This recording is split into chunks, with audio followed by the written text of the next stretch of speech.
আসসালামু আলাইকুম বন্ধুরা, একটা অ্যাডসেন্সে কয়টি ইউটিউব চ্যানেল নিরাপদ?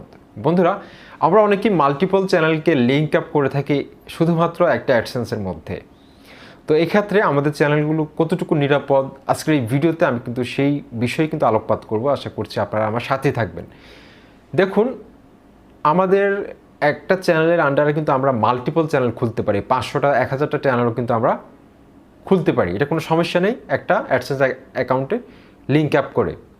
তো আমাদের এই চ্যানেলগুলো যদি ভবিষ্যতে যদি কোনো সমস্যা হয়, দেখা গেল যে আপনি 5টা চ্যানেলকে আপনি লিঙ্ক আপ করেছেন একটা অ্যাডসেন্সের আন্ডারে, সেক্ষেত্রে আপনার কোনো একটা চ্যানেলে হঠাৎ করে সমস্যা হলো, সেক্ষেত্রে কিন্তু আপনার অ্যাডসেন্সটা কিন্তু বাতিল হয়ে যেতে পারে।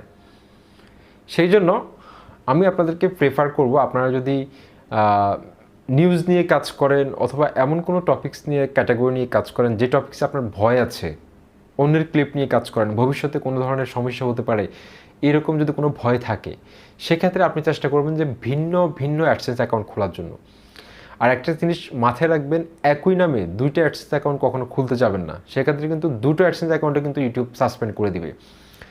সেজন্য আপনারা যেহেতু একই নামে একটা অ্যাডসেন্স অ্যাকাউন্ট খোলা যায়, আপনার যদি ট্যাগ ক্যাটাগরি হয় বা এমন কোনো ক্যাটাগরি যেটা সম্পূর্ণ ভিডিও আপনার নিজের, সেক্ষেত্রে আপনি একটা অ্যাডসেন্সের আন্ডারে আপনি সবগুলো চ্যানেলকে আপনি লিঙ্ক আপ করতে পারেন, কোনো সমস্যা নেই। কিন্তু আপনি যদি এমন কোনো টপিকস নিয়ে কাজ করেন, যেমন ধরুন আপনি নিউজ চ্যানেল নিয়ে কাজ করেন, যেখানে সমস্ত ফুটেজ ফেসবুক থেকে বিভিন্ন জায়গা থেকে কালেক্ট করে আপনি ভিডিও তৈরি করতেছেন, এখন ওই ফুটেজের মালিক যদি কখনো দেখে যে তার ভিডিওটি আপনি ব্যবহার করেছেন, সে চাইলে কিন্তু স্ট্রাইকও দিয়ে দিতে পারে যদি আপনি ফেয়ার ইউজ পলিসি না মেনে ভিডিওটি আপলোড করেন। রিয়েকশন ভিডিও হতে পারে, এমনকি সেটা আপনি নিউজ পারপাসও হতে পারে। সেক্ষেত্রে আপনাকে কিছু নিয়মকানুন মেনে চলতে হবে ফেয়ার ইউজ পলিসির।